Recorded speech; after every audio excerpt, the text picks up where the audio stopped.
But yes, Zane Stolzerwolf pair. I play support. and Zane, just so people, Devin, have an idea of where you're at, like your knowledge of League, because we're coming into Worlds here. I watch the pro scene pretty actively. I've been playing for a long time. You've been playing for a long time, but you haven't been really watching pro like at all, right? So I started playing League. It was 2013, sophomore year of college, I think. And it was actually weird because where all of my college classmates were dropping out of college because they played too much League, my grades had actually gone up.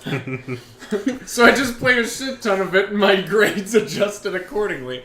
But yeah, I played a lot of it, junior, sophomore year of college, and I played for a couple of years beyond that. And I remember SKT winning. I guess it was third season, and they have kept doing so since then. Yeah, and I've dabbled in playing since then, but that's really the last time I was on the bandwagon. Okay, at least keeping up with the competitive play. So right. My fundamental knowledge of the game is pretty solid, but I don't know really anything about the pros. So, all right. Well, so it's going to be a fun experience for you heading into Worlds here. Chase, we'll jump over to you. I'm Chase. I go by Viking Redbeard. That's Haincha. No, Viking Redbeard. No, you need to buy that name change in the League shop, man. Yeah, I'll get it there. I started playing League, 3 months ago? $100? Yeah, 3, maybe 4. It's been couple pretty months. Recent. I leveled 1 through 30. I play Warwick Jungle. That's about it. One trick. And I am now Silver 4. Nothing crazy. Ooh. Oh, nice. And so you've been watching Pro, though, since you started playing, right? Oh, yeah. Well, I actually started watching Pro before I started playing. I kind of pretended. I was like, okay, should I get into this? I should get into this. And then, boom, here I am. And this little guy, this is Ollie. Yeah, he's the a shit stain. Shit stain. Yeah, that's exactly where I was going with it. All right, and then myself, I'm Curtis James, and okay, we can start now. Thanks, Deb. I've been playing. I started playing at the end of season 2, for a couple months, and then I stopped, and then came back. Started playing solidly middle of season 3. Started watching Pro at Summer Split of season 3. I started watching at Promotion Tournament. I was like, this Quantic Cloud9, they look awesome, and I'm like, they're my team, and they've been my team ever since. So you know who I'm rooting for in Group B, absolutely, but. So I've been watching the pro scene and playing pretty actively ever since. But, we'll go ahead get into the start of the format for Worlds. On Friday night here, it's 9, 11 p.m. it starts, because it's in China. Mm-hmm. So it starts Friday night, goes overnight, is when play-in stage is going to happen, or start. So we have our 4 groups you can see off to the side here, right over here. And they'll do a double round robin. Yeah, it's past you. They're going to do a double round robin. So each team in Group A will play each other twice, and then Group B, and so on. 12:30 a.m. 12:30 a.m. What, Central for you, right? Because we're in Mountain Time. Oh, wait. We're in real people time. Yeah, that's where you get. You're in a different. Called it, yeah. So we're going to do another stream on Sunday nights. The plan. So they will have done their first round robin by the time we're done. We come back on. So every team will have played the other teams in the group once. After that stream, they'll do their other double round robin. We'll come back on Wednesday. That'll be before the next phase starts, where the number 1 from each of the groups is going to play a number 2 from one of the other groups. So we'll know what the matchups are at that point. We'll be able to talk about it. Those are a best of 5. The winner of those best of 5s go on to the actual group stage of Worlds. So that'll be that'll be the next Sunday, the normal cast, and then we'll just do Sundays from there on out. So it'll be pretty easy. That's the format of it. It's pretty easy. It's kind of weird because most of us haven't seen these teams play basically at all. And by most of us, I mean League fans in general. We'll go ahead down the groupings. We can see the groupings there. The Group A, WE from China, Gambit from Russia, basically, Lion Gaming from Latin America North. funny that the logos actually do more for me than the actual team names do in identifying in your rundown. Right, yeah. That's my association. You see them and you start to lock it in. Yeah. So you've got those teams in Group A. Group B's Cloud9. Team 1 from Cloud9 being North America. Team 1 from Brazil. And Dire Wolves coming from Oceania. Group C, Fnatic from Europe. And Young Generation, what was it? LMS, I think. And Chaos is from Latin America South. And then finally, Group D, you have Hong Kong Attitude. First time... where is that LMS? I can't think of what the actual breakdown of the regions are called anymore. But they're coming from the same region as... or no, they're from GPL. That's what it's called, GPL. They're coming from the same region as Gigabyte Marines, who made a really good showing in MSI, and they earned a second slot for their region and got themselves straight into the group stage. So having a second, I'm saying that's Young Generation in the previous group. I'm getting all off. Hong Kong Attitude, they're from the same region as Flash Wolves and AHQ. It's the first time that there's been 3 in that region. And then you have Fenerbahce 1907, which is coming from Turkey, and Rampage from Japan. So that's all the teams. Not that that means much of anything until we see them play. But I think the first thing I wanted to go over, we have 4 of these teams who showed up at MSI. They were at the Mid-Season Invitational. And those are WE, Rampage, Lion Gaming, and Dire Wolves. All of those teams showed up at the Mid-Season Invitational. And so several months ago now, WE made a great showing in the group stage, whereas those other 3, Lion, Rampage, and Dire Wolves, they all looked okay.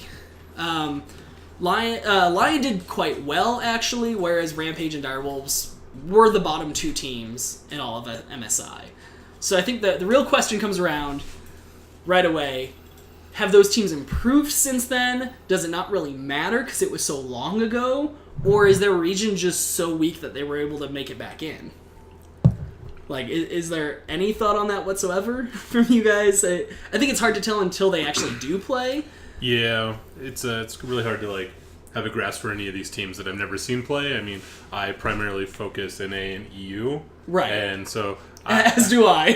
Those are the teams that I like. Those are the ones that I know.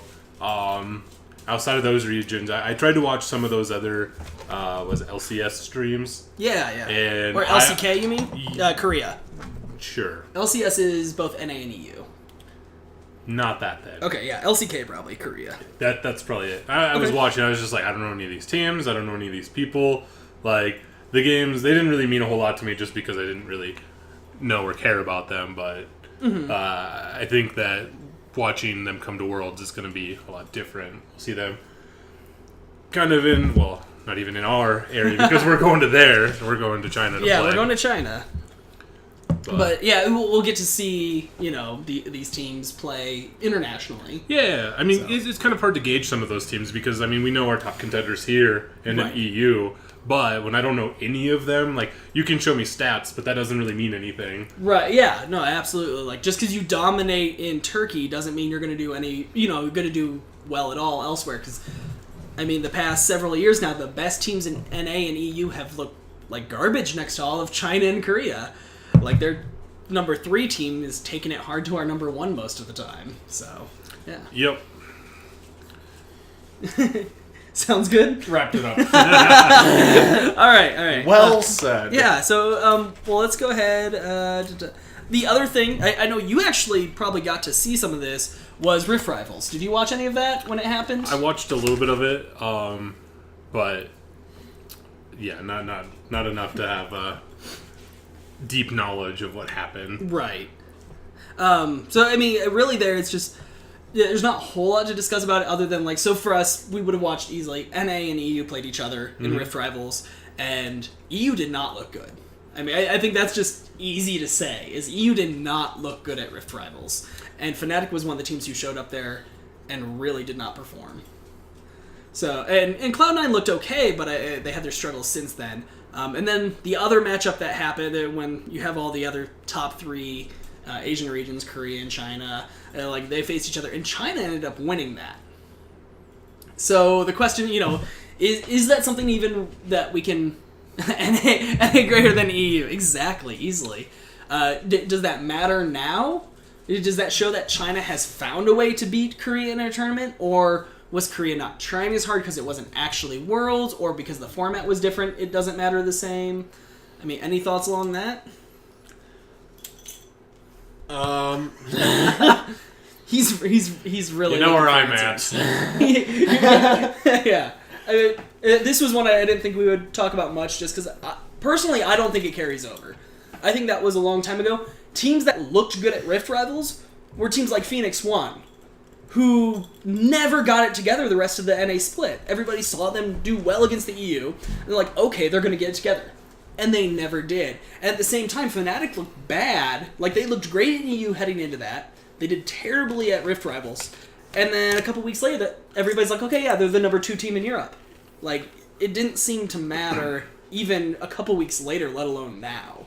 Is it possible they weren't playing up to par just to kind of mess with everyone else, to kind of like give them a false sense of security on like how well they're going to do in Worlds? Or I mean, like, do you really want to put forth all of your effort into something that doesn't mean as much? I mean, obviously there's prize pools, and it is worth something, but right.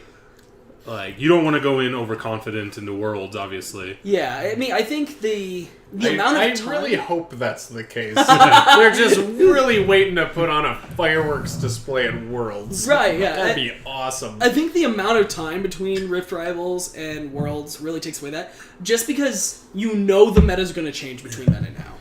And Worlds itself always has a way of creating its own meta, too. And we're going to see that develop...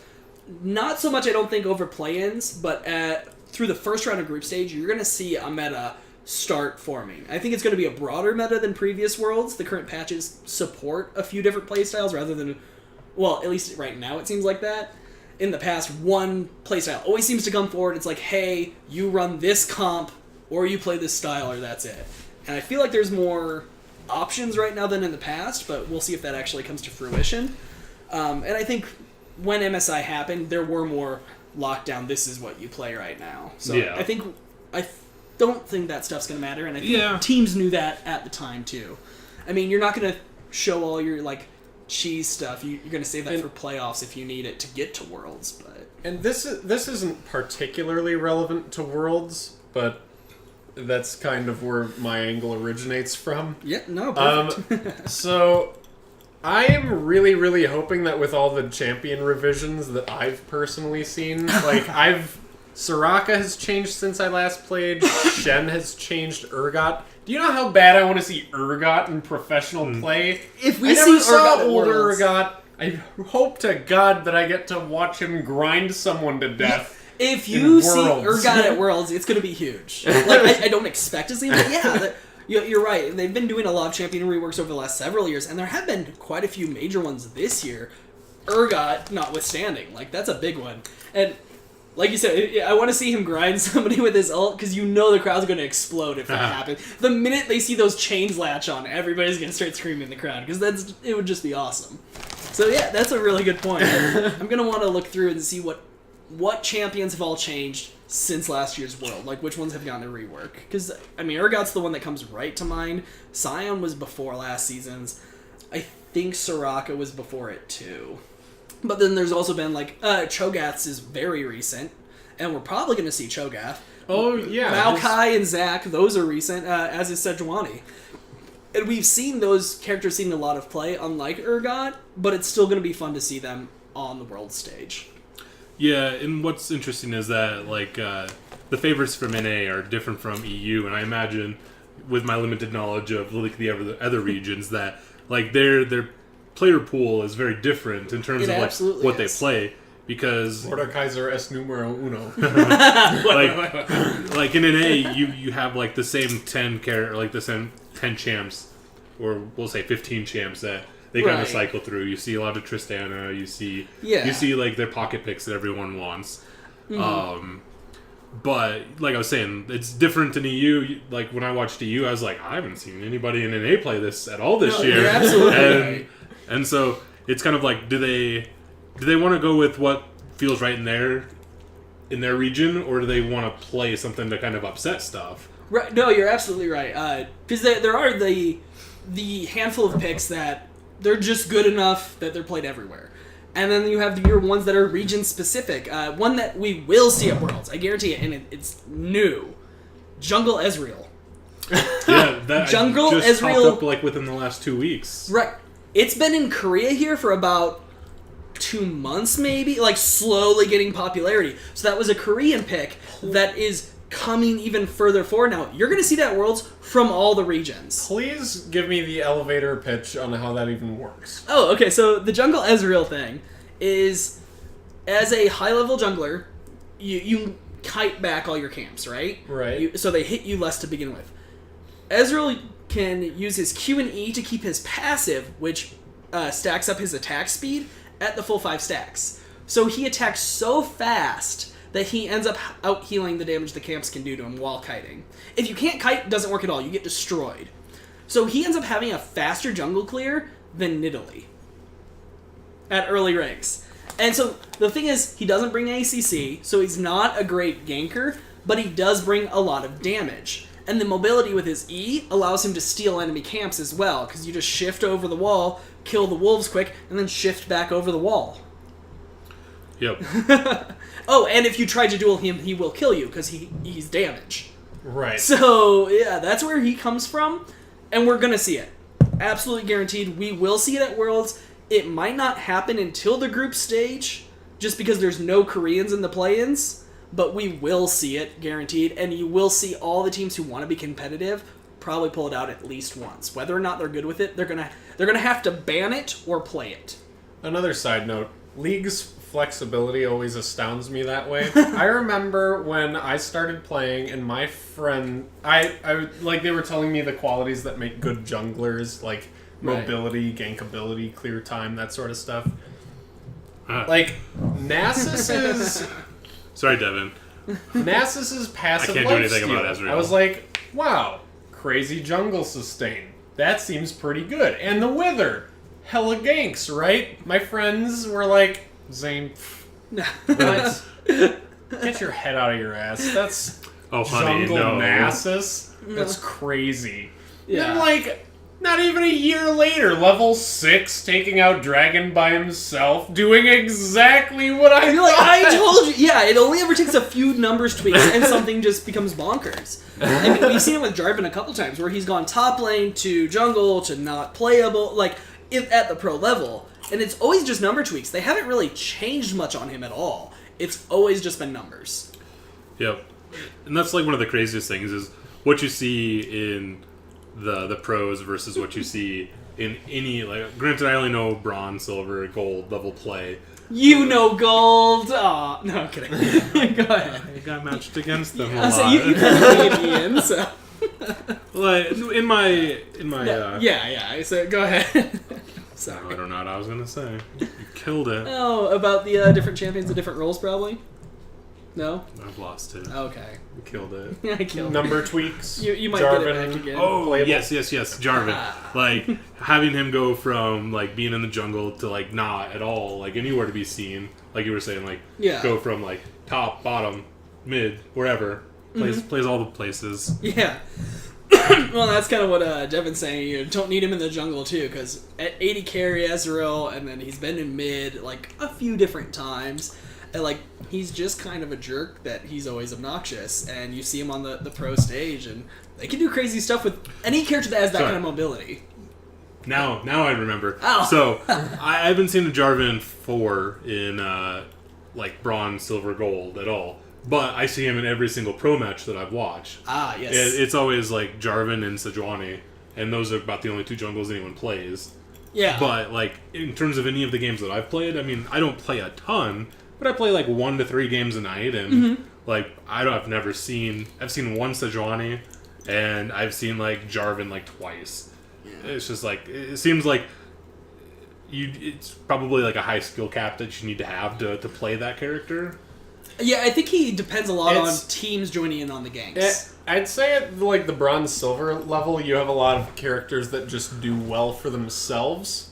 I mean, it's definitely one of those synergetic. It's not team plays so much as like Right. Team play. Yeah. Like that's why you won't see, like that's why you'll see like Master Yi and Tryndamere in low elo play, but like you'll see, you know, like for example, a Jarvan Orianna combo.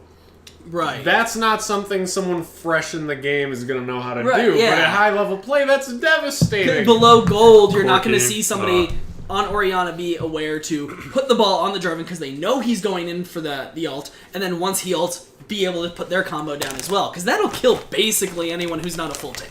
Right. Like, it's a stupid amount of damage. Or like Yeah. insta-give like 3 people on the team. And Devin, you don't have to worry. We're not going to see Corki this year because they thought enough ahead to buff him well before Worlds and then small nerf him away. A previous theme in Worlds has been they always end up buffing Corki or Trinity Force, which directly buffs Corki, right before Worlds. And then he's in every fucking match.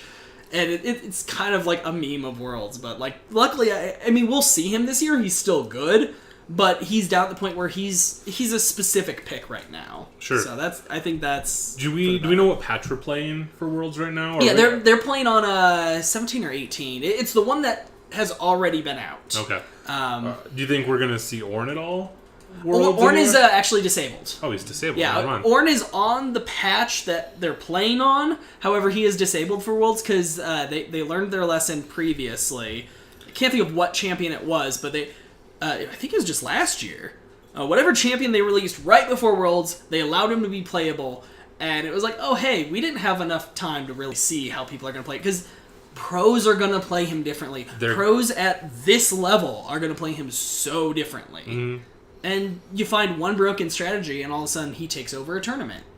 And so I think Ornn's really interesting, and he was released on the underside stat-wise, and they're like slowly shifting things out. But I think he's also complicated enough and changes the game enough that he's going to have some neat strategies that just blow things wide open if you execute them correctly. I mean, not to mention his thing is like an extra item buff. That's not hard to make use of. Well, to be fair though, so the way they have that item buff is its worth is 100% gold efficient. When you're talking like full build items, all your items that are their top thing, they can't upgrade any further, are generally well over 100% gold efficiency. They're like 110 to 130%. So it being only 100% gold efficiency is actually a waste unless you're out of slots. So for the most part, and that's one of the things they actually made a recent change with him. You cannot buy the upgrades till after 15 minutes or something, or until level 15, something like that. Does anyone have any gold to afford those items? They're only to them? they're only 1,000 gold. Oh yeah, It's 1,000 gold upgrade onto Infinity Edge. And pros farm What's it? very Death well. Cap. Yeah. Right, but I mean, even at low the problem was more so at low levels. Was people are like, gotcha. I'm going to get my Rabadons right away, and then I'm going to upgrade it right away. It's like, no, start building your loot and start building your, just anything else. Because it was more gold efficient to not buy that. When you're going for 5th, 6th item, that's when you do want to pick that up. But, play, right away as a player, you don't know that. You're like, well, I want to build everything to the highest tier before I start building something else. And so you think that applies to this too, and it doesn't. Yeah. It's actually a late game purchase that you want to make. But pros, really good at stalling out the game. If you can put Ornn on your team and stall out the game, your team's guaranteed to have higher stats unless you gave up 3 Infernal Drakes, You're just going to have better stats. Yeah, and it doesn't really make sense early to mid game, but yeah, definitely it could turn the tides late game. Absolutely. So, I mean, I think it's good that he's going to be disabled for Worlds, but I would have loved to see him. I absolutely agree. So if he's disabled for Worlds, has he been in any of the matches prior to? No. Is he disabled for all of those as well? Yeah, Worlds will be on a new patch from all the playoff stuff. The qualifiers, if you will. So, let's actually head into the groups themselves. So we'll start off with Group A. We've got WE, Gambit, and Lion. I know none of them. You know none of them, Zane. I got your cliff notes on them. And Yeah.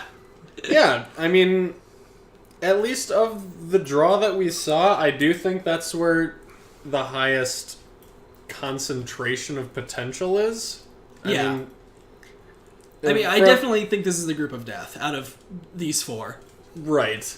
I And I mean, Gambit is the only name I recognize from the last time that I participated in any pro scene at all. Yeah. And I actually really like the group spread here. Well, sorry, nation spread too here. I mean, I realize that's not hemispherically kind of right. Yeah. Geographic spread. Right, yeah, because we have a Central American team, we have a Eastern European team, and then we have an Asian team in China. Yeah, WE's China, Gambit's from Russia, Lions are Central America. I realize that doesn't have a whole lot of bearing on the actual play of, or maybe it does. No, I think that's actually really neat. I didn't even think about that we are seeing a really neat spread there, where it's one from every, third of the world. Exactly. So that's cool, yeah. So do we know what this bracket looks like in terms of, when the play-ins happen before we get to Worlds? So these groups, Yeah. over at the top, WE Gambit Lions that we're looking at right now. Yes. They're going to play, so WE will play each of the other two teams and vice versa twice. Oh, In best of ones. The top team from that will face the second team from one of the other groups in a best of 5. Okay, And that makes sense. Yeah, and then the winners of those best of 5s are the ones who actually go on to the actual group stage. Yep, no, I got that much. I Okay. didn't realize how this format worked. Yeah. I kind of caught, the tail end of Worlds last year. And I And only this know didn't even because of exist Devin in Worlds talking last about- year. This is new. Okay. Yeah, this is brand new, so it's interesting. When we're referring to the graph, should we be Did I- pointing this way? Yes, we point this way. Okay. Yeah, so we've got WE, who's actually the third seed from China. China is generally considered to be the second strongest region in the world after Korea. And WE is an interesting case because they're actually, by a lot of LPL fans, to be considered the strongest team coming out of China right now. I don't know. I've watched some of the stuff. I didn't watch the season. I know they had a good season. That's where a lot of that idea is coming in.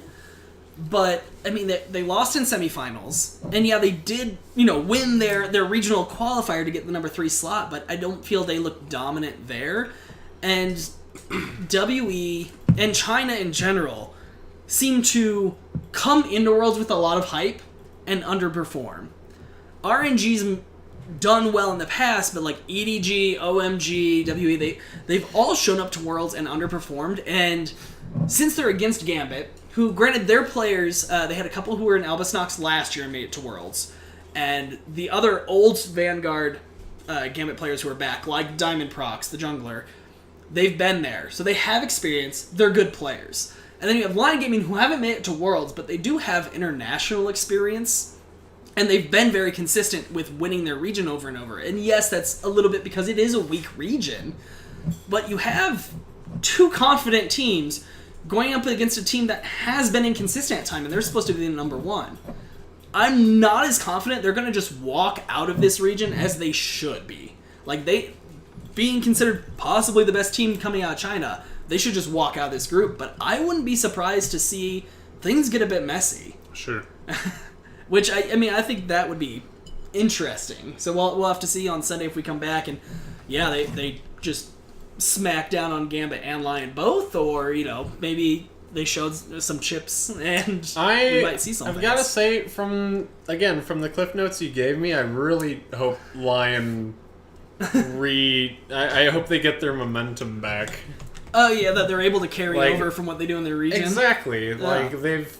They just seem to do so well in their region of the world, but here we go. That's exactly the point of having a world competition. Yeah, absolutely. So I'm pulling for them, is really the bottom line here. Just it sounds like historically they've been almost good enough for Worlds. Right. But not quite. Yeah. No, I think that's actually a pretty fair assessment. That one's empty.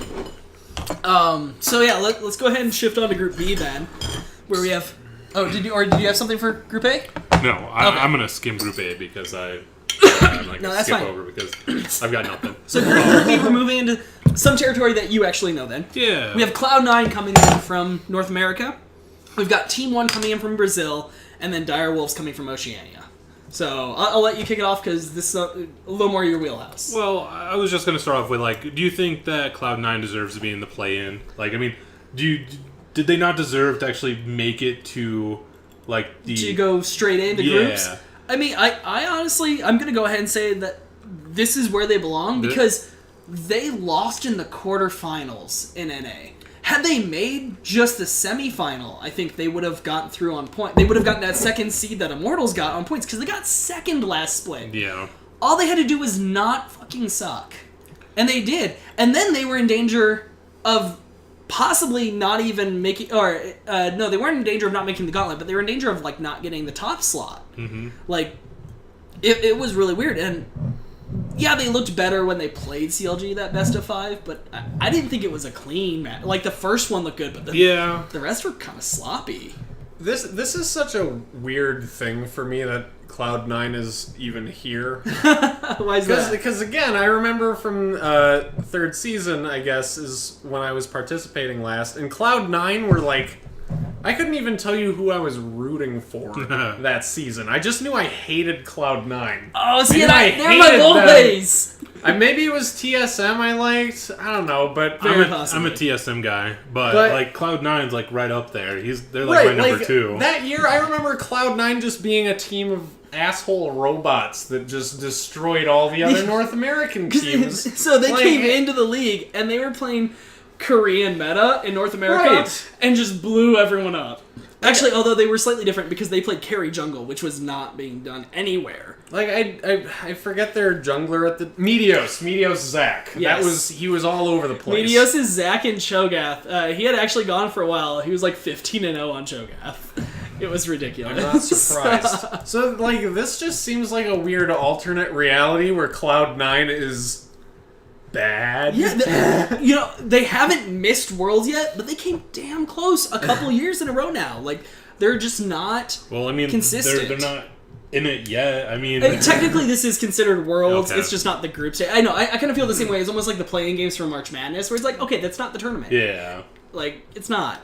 But I think this is actually a little more like Major League Baseball, where you have the wild card matches, which aren't technically so they have a play-in thing too, where the wild cards play. It's not technically the playoffs, but it's the playoffs. Come on. Sure. But yeah. So no, other like thoughts on this? The analogy to March Madness made a lot more sense. So like, yeah. But I feel like it's less like that. Yeah. So your thoughts on the group then? I've not seen any of the other two teams play. Well, I can give you a bit rundown then. So we have Team 1 coming out of Brazil, and they just got promoted, actually, this split. So this was their first split in Brazil, and they won to get to Worlds, which was not expected. I mean, Brazil has had good teams for quite a while now, and so for a newcomer to come in, it was like when Cloud9 first joined NA to get right there. So I feel like they obviously have talent, and they have momentum, but they're inexperienced internationally. What's that going to do? I mean, as a team, they've only been at the top level of Brazil for a couple months. Like, how are they going to hold up when they have to, now face teams who play totally different styles? And then you have Dire Wolves, who are from Oceania. They were at Midseason Invitational, but they were the second worst team at Midseason Invitational. Okay. They've been here, so it's not going to be like the pressure of, oh my gosh, international first time thing. But I feel like skill-wise, they're probably just not up to snuff comparatively. Okay. So, with that little bit of background, what do you think looking at Group B? I'm still trying to get Cloud9 in the Worlds. Yeah, no, I think so too. I think we'll go through Actually, let's go ahead. We'll jump back to Group A for a bit. What do you guys think? 1, 2, 3. What are your signs of what you think are going to happen? Actually, get a pen. We'll write this down because we're going to revisit this shit. Well, you said that WE, they're probably the ones looking the best, right? A lot of people who are in the Chinese scene say that they are the best Chinese team possible. And Lions you said we're at the bottom in terms of... They dominate their region, but they're from a super weak region. So I'm going to go underdogs and go Lions. You think they're exactly coming my out number 1 or number 2? Only number 3's eliminated immediately. The number 2 plays a number 1 in a best of 5. So give the full rundown. 1, 2, 3. Okay, so I think the Lions is going to take 2, and I bet WE takes the cake. Okay, so you're going WE, Lions, Gambit. Yeah. Okay, what do you think, Zane? You have a pen on your desk? Do I have a pen? Somewhere. Oh wait, there's one right there. Boom. I'm gonna go against the grain here and put Lions number 1. I'm thinking with my heart and not my brain. All right. That's what I wanted to do, but I'm gonna take the leap. All right. So Zane is going Lions. Lions, WE Gambit. All right. And Chase is going with WE Lions Gambit. yep. I'm gonna go ahead. See, that's the thing too. I kind of want to say Lions is gonna show up, but I'm not willing to say WE is gonna drop to 3rd. Yeah. And It seems pretty unlikely. so I mean, with China being such a big region, yeah, and like, you could be probably the worst team in China and still be better than most teams in the other regions.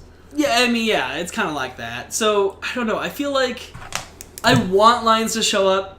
I think they'll possibly be a dark horse when we get to all the end of this.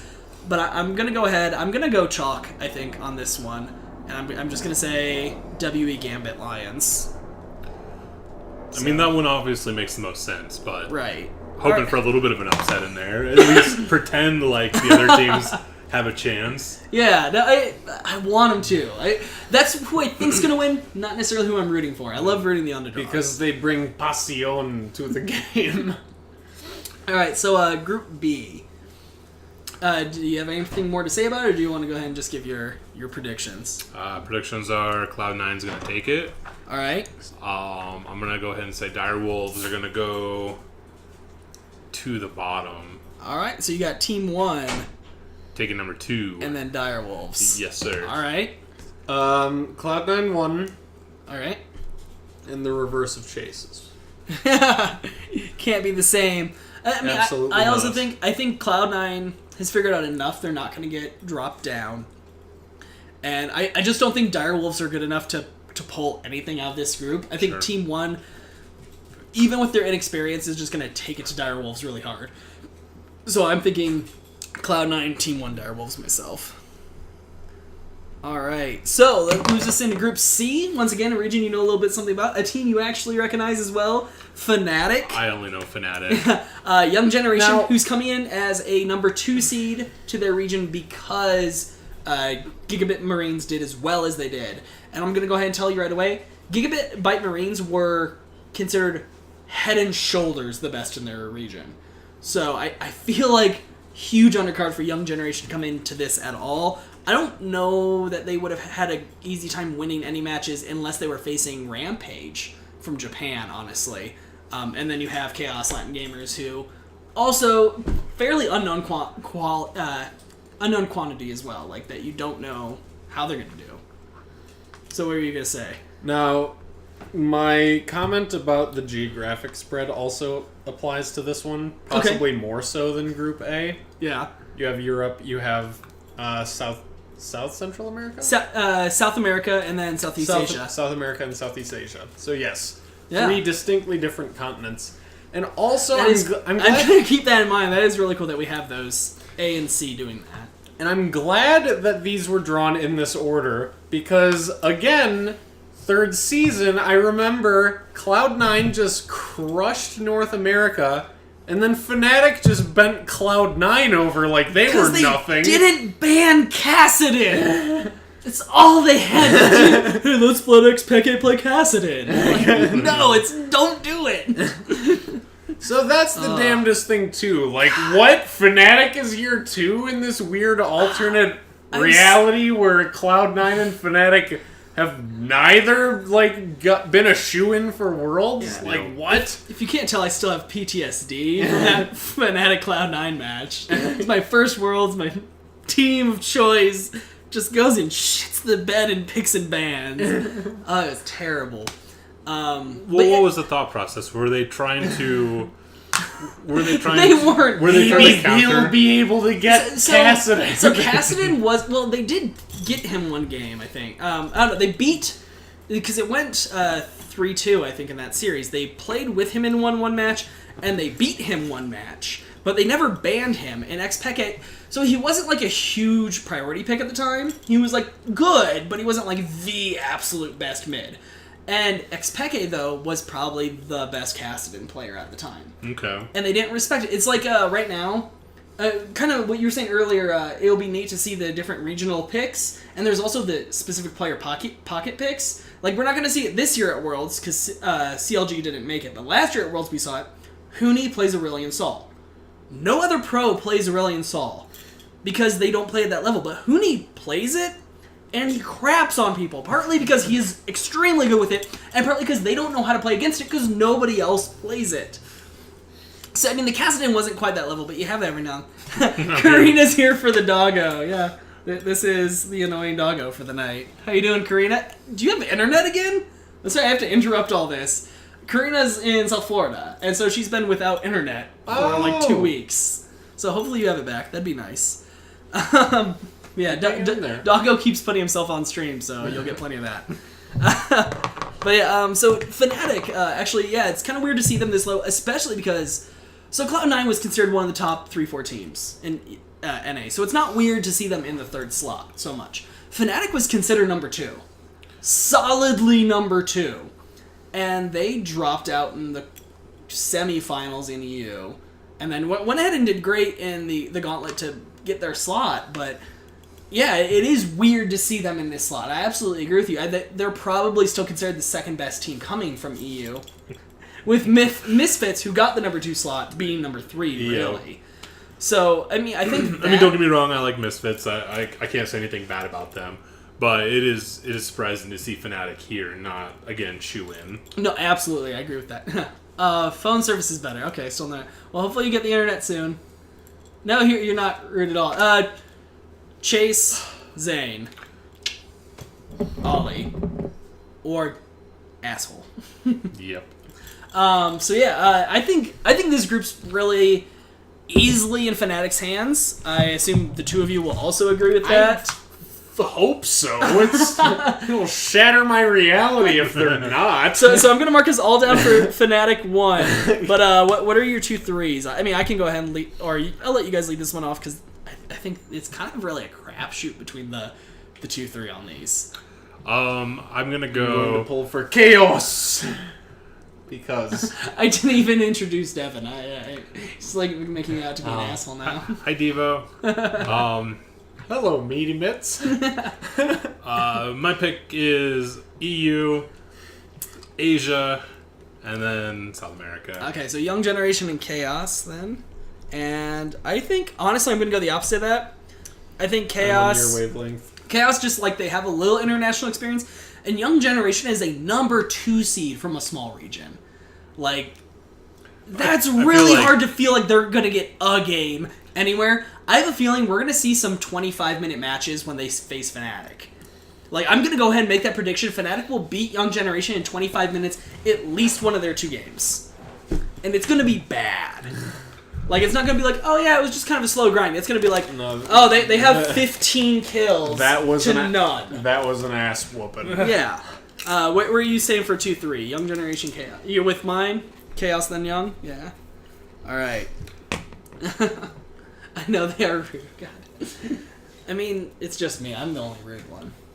Maybe. I don't know. I'm not drunk yet. I'm not rude yet. We're working on it. Speaking of which, yeah, I need another grab one. That's why they're here. Alright, so we got last group here. Group D. Starts with Hong Kong Attitude.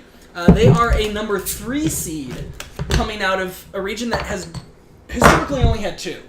So they finally have a 3rd seed. I'll go ahead and tell you the top 2 out of that region the last 2 years have been, I think the last 2 both, Flash Wolves and AHQ. So they're established teams. Flash Wolves always been pretty good. And like they're a threat. And they have a chance to make it out of groups always. HQ, they could maybe make it out of groups, but you don't count on them to do so. But I would put them below number 2, like EU and NA kind of thing.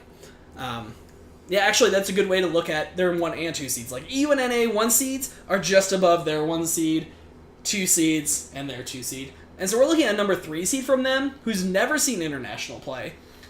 And then they're going up against 1907 Fenerbahce, so just Fenerbahce is fine. From Turkey. Turkey's been a pretty strong region. They've sent teams to Worlds in the past when there was only 2 wildcard slots. And Fenerbahce looked really dominant. I think I have a note. Nope, I don't. I'm going to put them as my number 1. You're going to go ahead and jump them number 1? Yeah, I watched a couple of their games, and I couldn't I couldn't figure out how to say their name, but they did okay enough for me to like them. Yeah, and then the third team we have here is Rampage from Japan. They were at MSI. They were the worst team at MSI. They won a single game, and I'm pretty sure they got off Direwolves, who won 2 games, which was one against Rampage and one off somebody else. So if A is our group of death, what do you call group D? No, absolutely. This is a group of life. Clusterfuck Central. I think we're going to see more clown fiestas and group D matches, which is also going to make them very entertaining. I was about to say the same thing. No, absolutely. If you want to see some weird shit, and thank you, Devin, for filling her in. If you want to see some weird shit, Devin. you're going to want to watch the group D matches.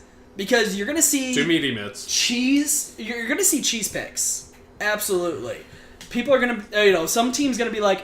I think Fenerbahce is the team that's going to play with a standard meta and be the strongest.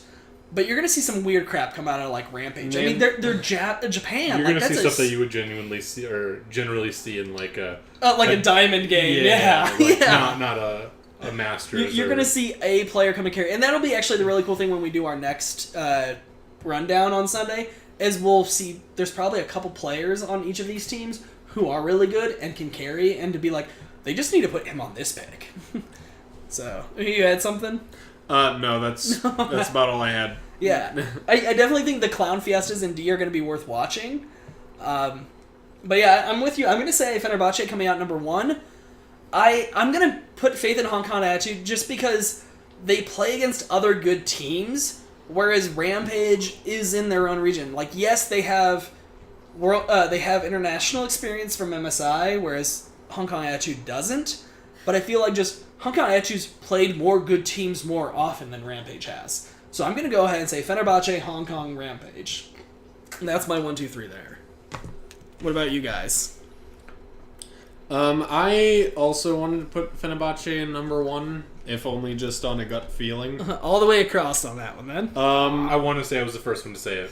You are. Extra points to Chase. You licked your hands and you touched the Lunchables before me or Curtis. Oh, he did. licked them, man. Well, they're the only team that I've actually watched. 3 games of, 5 games of. Yeah. So like, You've watched more of them than I have, then. okay. Yeah. And it was like, so they looked good to you, though. Yeah. I think they definitely were the solid. I mean, obviously it was coming up to this, so right. I think I'm gonna go HK and then Rampage. Well, where's Rampage from? Japan. Yeah, HK Rampage. All right. I was gonna do that same. All right. So we're all in agreement, actually, in that final group, and we all have agreement on who's making it out of Group A in number 1 slot, except for Group A. Group A, you and I have WE going number 1. He's going full on with the heart. He's going Lions Gaming. But yeah, I think otherwise, that's the one agreement we all have. We're straight across the board in Group D. Is there any reason why Penguins BBQ have not won life?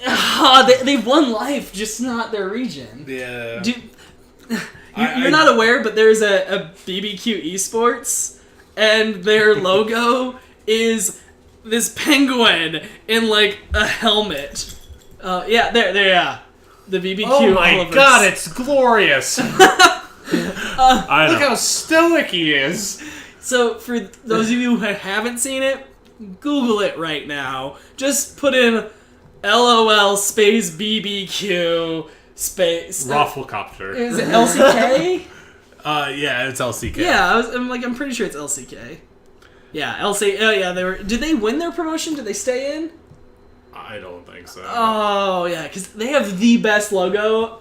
Like from a awesome standpoint, best logo in all of LCK.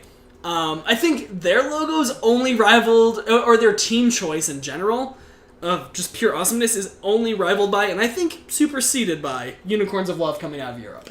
I'm so sad you don't know Unicorns. I don't know anything about them. Unicorns of Love, they're not at Worlds, they just missed out.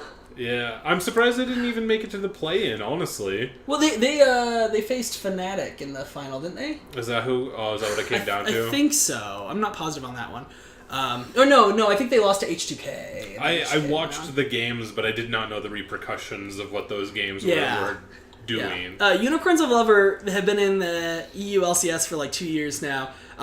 Their manager is the best person in all of esports. I love him. He just wears like a unicorn, He has like onesie type thing. He dresses in all sorts of different shit. He often dyes his beard bright pink.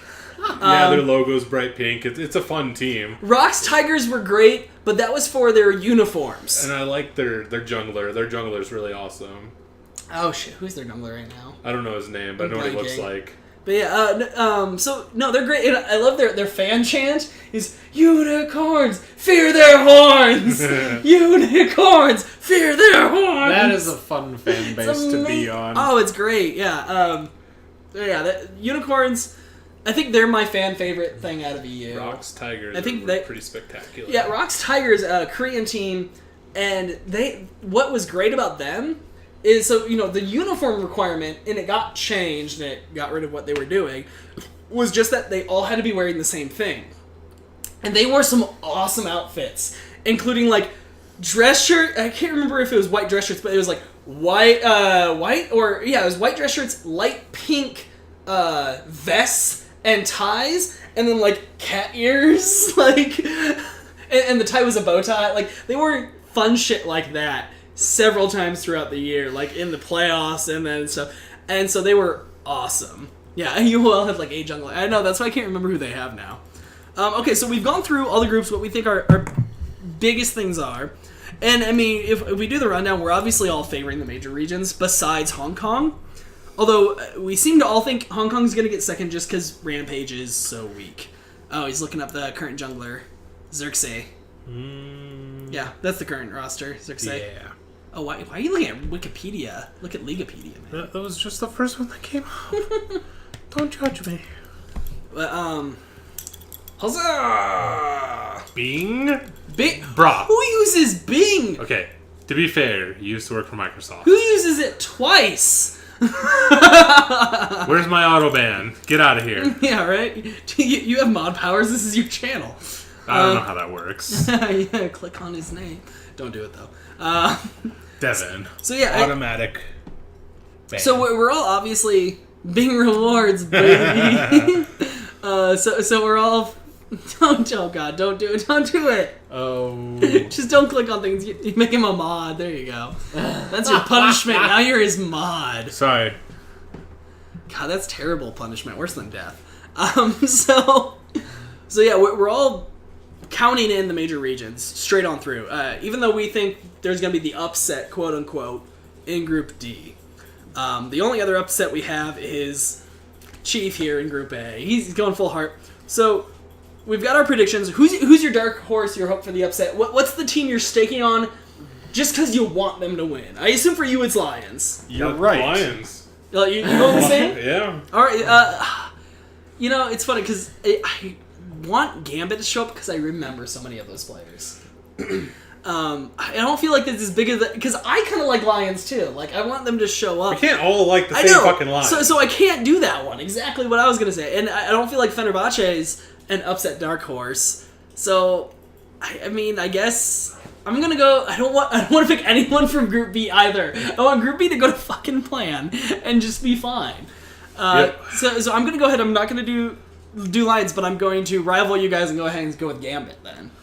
Because I do remember those teams. They're good times. Oh, man. Bye, Devin. All right, Devin, have a good night. How are you going to mod my channel? You better get your phone with you. Right. So, yeah, I mean, I think that's our rundown's pretty well there, then. Any thoughts? I have one other thing we can go through, but any thoughts before we jump away from the specific stuff that we've talked about so far? No, I'm genuinely proud of myself pretending to know what I'm talking about. Cheers. So the other thing I would bring up then, so if we're looking at, if we just go by the overall consensus of what we've got here, I don't know who we have coming number 2, actually. I guess we would have Lions coming number 2. It looks like, yeah. So we've got WE and Lions going 1-2. Cloud9... Team 1, 1-2. Fnatic, Chaos 1-2, and Fenerbahce Hong Kong 1-2. Generally in agreement. Who needs to worry about that? So, I mean, so the number ones in that situation, WE, Cloud9, Fnatic, Fenerbahce. Who needs to be worried about one of the number twos coming out, which we have as Lions, Team 1, Chaos, and Hong Kong. Like, honestly, I'm a little bit worried that, like, even though I've got Cloud9 and Fnatic as my number one in both of those groups coming out, like, I don't know enough about the other teams to not think that there could be the upset there. I mean, it's probably not even an upset. It just is like, they could just play better. And, like, even though, like, I know those teams and you guys know those teams, like, I bet people in China and Korea, they're saying the same things. They're like, we know these guys, but fuck those guys. What are they doing? Yeah, no, I absolutely. I'm worried for whoever has to face number 2 coming out of Group A. I don't care who. I don't. If you're Cloud9, if you're Fnatic, if you're Fenerbahce, I think even if Lions comes number 2 out of instead of Gambit or WE, or it doesn't matter. I feel like if any of those teams is number 2 and you have to play them, especially if it's WE, like that's scary. Like, and that's kind of the weird thing about having this group of death in Group A, is you're sending somebody really solid on no matter what. Like, had Gambit or Lions, whichever one ends up being better, ended up being in Group D, it'd be like, okay, no big deal, because they're going to take the number 1 slot. Nobody's really worried about Hong Kong. Fenerbahce would be the scariest number 2 coming out. Or possibly, or whoever else was there. But, because Group A feels fairly stacked right now. Like, without any knowledge, knowing how it's going to go, it does feel fairly stacked. Yeah. So, I don't know. I think that one's going to be scary. And I'm just going to be praying that Cloud9 doesn't have to play whoever comes number 2 out of there. Especially if it's WE. I'm not even, like, kind of worried about Cloud9. Maybe that's just still me clinging to my old memories of them. I haven't seen them recently, but it's just, like, part of my brain is just like, yeah, you'll see them there. I hope so. That's where I'm at. I hope so, too, but... Yeah, I mean, Cloud9 and Fnatic have both shown they can falter. They've absolutely shown they can do that. Sometimes they just don't show up. Yeah. Like, they're physically there, but they're somewhere else. Like, and it happens a lot. When teams don't show up, it's in picks and bans over and over. Yeah. They don't respect that one team is, like, really good at this champion. And they're like, well, yeah, but we have to ban, like, the whatever's the big meta thing. And it's like, that's no! typically why they've got their manager behind them with the book telling them. Yeah, their coach is them, there for that. But yeah. it still seems, I mean... I know they can override the coach to a point, and like the coach is there to be like, well, what do you feel comfortable with? But I feel like too many pro teams, especially in Europe and North America, it's like, man, you've been getting crushed by Gragas and Maokai. You guys should ban that. They're like, nope, we gotta ban Sivir because Sivir's really good right now. It's like, let them try it once and fucking ban the top and see what happens. And they just don't do it, and they shoot themselves in the foot. And like, I'm probably wrong, and if they like gave up the Sivir and banned the Gragas, they would get completely rolled. But yeah, I feel like they never give it a shot. Do you think it's actually worth banning the Gragas, though? I mean... Well, no, I don't mean like right now, but I mean, Yeah. I've seen it happen where Gragas... Like, TSM was dominating people with Gragas, and people would not ban it against them. It's like, do you not want to try But and it's win? because that if they ban Gragas, then they go to their other pick. Like, Right. I'm sure Gragas is already their number 2 or 3 pick. Right. Because, like, right now, if you don't ban Cho'Gath, you're screwed. Yeah, no... Any team that's got Cho'Gath, Right, they've you've got got- an automatic win button. Right, you're pushing that, or you're pushing them off one thing and opening something else, which is obviously the guarantee, that's going to happen. But at the same time, try it. If you haven't, if you know what doesn't work, don't keep trying what doesn't work. Sure. I feel like, I don't know, but we'll see. I'm afraid that's going to happen, and I'm going to see Cloud9 not make group stage, which will be. So I was so worried they weren't going to beat CLG. When they started letting CLG win games, I'm like, you fuckers, don't you do it. Don't you goddamn do it. So, jeez. He's half dog. cat, man. Half cat. So, I think we'll see. I think it'll turn out okay. When we come back on Sunday, we'll have, it's 3 matches per group. We'll have more beer as well. Yeah, we'll have 3 matches per group down, which is half of the group stage. We'll have standings at that point. and we'll have matches to go off of. So I think it's going to be interesting, and hopefully it is. Any closing thoughts? You guys up for a game of League tonight before bed? Might be able to squeeze that in. We'll I see. think that can work. I'm gonna say probably maybe an ARAM, but Yeah, no, well, I mean, because we got to get back to our apartments Yeah. first. All right, well, yeah. Thanks for joining us, Devin, Karina, if you're still there, anyone else who happens to be lurking. We'll be back with much better version of this on Sunday. we'll have a much more together. Oh, we're just gonna squeeze in. Oh yeah, no, Yes. gonna be a little bit more in the know of what's going Oh on. no, absolutely. Ollie and Bitch Cat as well.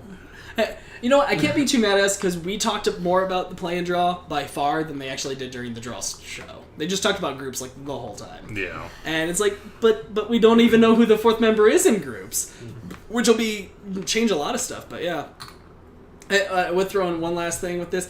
If any of the teams we expect to make it through, in B and C especially, or D, if Fenerbahce, Fnatic, or Cloud9 take a number 2 seed, that becomes crazy. Because all of a sudden they're almost definitely facing a WE, a Fnatic. Like, they're facing one of those other teams who is absolutely supposed to be there, and then we're guaranteed to not see one of them get through. Mm-hmm. And we'd also be guaranteed to see some team that nobody expected to make it on. That's what I'm hoping for. Team Chaos right here. Right. Go Lions. All right. Well, Lions and Chaos. Sudamericana. all right. Well, I guess we'll see you guys here in a couple days then. Peace.